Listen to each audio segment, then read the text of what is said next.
It's time to take 10 minutes for Torah with Rabbi Joel Finkelstein.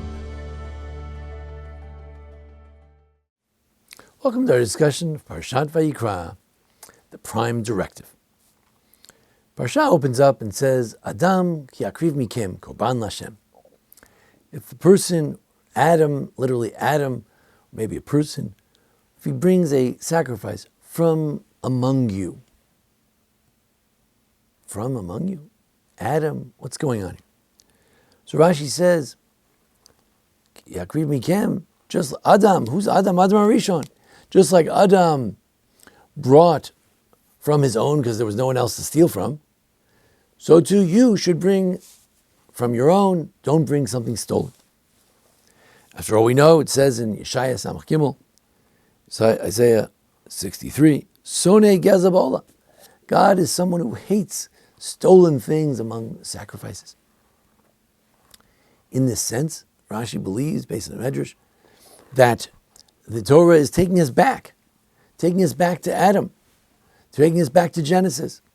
Don't think that somehow we left Genesis behind, all the good stuff, all the good stories in Genesis, and now we're in the book of laws, the book of Leviticus, Has Sifra, the book.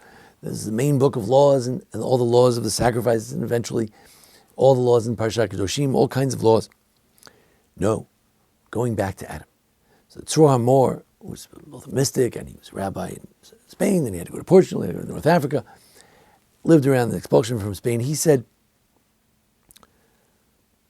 indeed, that we're trying to harp back to Breshit, that all the books of the Torah are sort of parallel to each other, and that just as Ramban said that Shemot tries to recreate the Avos, the book of Exodus tries to recreate the greatness of the forefathers who were a Merkavah l'Shekhinah, who were a chariot for the divine presence. So too the book of Shemot tries to recreate, bring back the Shekhinah, and the book ends on the notion that there was the Shekhinah, that there was a Mishkan, there was a place where God dwelt in our midst, and the Jews came back to their original status of Avraham, Yitzchak, and Yaakov, chariots of God. So too, when it comes to the third book, we begin with Adam. So Amor says, it's what we have 7 days of Miluim. We're going to have 7 days because we have 7 days of creation. And we're going to have 7 days in next week's Parsha to inaugurate and initiate this Mishkan, this new world in which God is at the center. The Torah Amor says that many of his ideas are based on the Zohar, that Adam, God didn't want to mention Adam because, who wants to mention someone whose name is tainted by sin? But since Adam brought a sacrifice, and Adam atoned for himself, he also brought a sacrifice. Adam ki yakriv, Adam brought a sacrifice. He atoned for himself. He, the rabbis say, is the first to bring sacrifices. And he atoned for his sin. Therefore, we can mention his name. We can reestablish him. We can make a tikkun. We can make a fixing. We can bring back to the original days. Rashi derives this from the word Adam. It's a strange midrashic derivation. Zifra, great medrash, derives it from there. It mentions Adam because sacrifice should not be stolen. We know that we know that Micah already lambasts us for the notion that people bring lame animals and stolen animals. It's terrible. But the Ibn Ezra says, no, you don't need to learn from Adam. That's very midrashic to say that Adam doesn't mean a man, a person, but rather, because it includes women as well, and really anyone can bring a sacrifice. Gentiles can bring sacrifice too. But the word is mikem, from you. You should, a person who brings from you, Ibn Ezra says, maybe it means from your stuff, not the stolen stuff, like the rabbis say based on Adam. No, that's not the source for it. It's from mikem. The word mikem tells me a man who brings sacrifice from things that are yours, from his own stuff. That's what you should bring. Don't bring anything stolen. And here, this notion, whether we derive it from Adam or from Mikem, this notion that the book of Vayikra begins with the notion of the ethical principles, so important. Rabbi Lichter mentioned this evening that the Derech Eretz Kadmon Torah, that after all, before we can get Torah, before we can bring sacrifices, before we can achieve great atonement and great closeness with God, with a korban, coming close to God, we have to make sure we're close with men. We have to make sure that we're a mensch. We have to make sure a person lives in a proper way, that a person didn't steal anything. We're not going to get anywhere with God by bringing stolen things. Hello, Shemo Mizevach Tov. As Samuel said to Saul, Shmuel said to Shaul, Hello, Shemo Mizevach Tov. It's better to listen to God and not steal, rather than a zevach, than a sacrifice. The sacrifice is nothing if it's not representing how good you are. In that sense, Adam ki akriv mikem. The sacrifice is not supposed to be this external thing, Say, all right, you tell your servant, sign me up for 3 sacrifices and send it off to the temple. And you're sitting here, eating potato chips, watching television. No. Become Adam ki akriv mikem, you bring of yourself.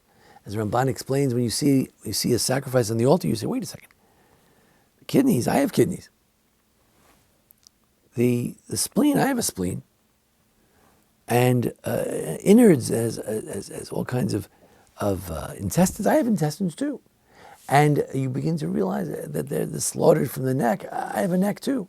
And you start to realize it's not my animal on the altar. It really could be me.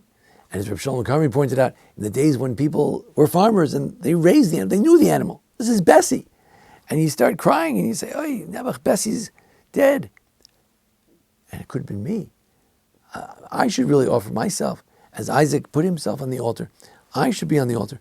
So it's rather than stealing from someone else's stuff, it's mikam, you bring of yourself. Things that you own is also of yourself. Sometimes it's hard. There's an animal, a cow could be $500. And mina bakar, mina tzon, people brought sacrifices, even an ola, completely consumed. And it was a cow. It was $500 worth, $1,000 a head, whatever it was. It was very expensive. That's mikam. If you're not a super wealthy man, that's mikam. That's giving of yourself, giving something that's really sacrificial giving. And that's so amazing. How do you bring a korban? How do you get God to be on your side? How do you atone for different sins that we did? The rabbis say that you bring a sin offering for sins of commission. You bring an olah, is a Holocaust offering which is completely consumed. It's not for any particular things that you did. It's for sins of omission. Maybe you didn't put on tefillin. Maybe you didn't pray. Maybe you didn't give tzedakah. So those kind of sins, that's what we bring it for. And how do we get atonement from God? How do we get God to ratzon, to appease God, to find favor in God's eyes? That's about our behavior. It's not just about our rituals and our sacrifices. That's about our behavior. But it's not enough that we have good behavior. We also want to come close with God. And that closeness comes by removing that which divides between us and God, our sins. So we want to remove the sins, want to do the will of God, shemo, want to listen to God. And then, and only then, we can approach God. Whether through prayer, whatever it is. But we have to give of ourselves. We have to do something that shows that you care, that you give of your intent. The rabbis say that Adam had katzatz benatios. He was someone who was raising questions about the existence of God altogether. A very fundamental question when he did that sin. And everyone who sins really is raising the question: is there a God? Does God really care if I do this? All right, it says in the Torah, but who's looking? Who really cares? So that's where sin is very much raising questions about God itself. But when a person brings a korban, it's all about the thoughts. As my son Asher pointed out, just like in davening, the main thing is the kavanah. As Chaim Brisker pointed out, if you don't have kavanah, if you don't realize you're standing before God and you're praying to God, then forget it. If you know what the words mean, what's the point? Same thing with the korbanos, the sacrifices were the model for prayer. And just like in sacrifice, if you were thinking, I think I'm going to save this meat for 4 days from now, that's pigul. That's no good. If you have bad thoughts, even non-halachic, illegal thoughts, when you're bringing a sacrifice, it doesn't count. It's all about your thoughts, your kavanah as you bring it. So too our prayers. It's all about our thoughts and our intentions. We don't want to be like Adam, like the classic sinner, which is all of us, who sometimes raises questions about the existence of God himself, the sovereignty of God itself. We want to be like Adam, the repentant one, who brought the sacrifice, who gave of himself, who, like Yitzchak on the altar, tried to give of himself. We don't believe in human sacrifice, it's not necessary. But we do want to give of ourselves and of our thoughts and of our kavanah and our intent and give of that to God. So the Parsha opens up, as Breshit opens up with Adam, opens up with the 7 days. Vayikra opens up with the 7 days of the establishment of the Mishkan. It opens up with Adam, not Adam who sinned like they did in Breshit, but an Adam who has good intent. The Adam who brought a sacrifice, according to Midrash. The Adam who wanted to atone for himself. The Adam, the person who gives mikam, he gives of himself. And when you give of yourself, when you have proper intent, then when you listen to God, that's good. That's what's good in the eyes of God.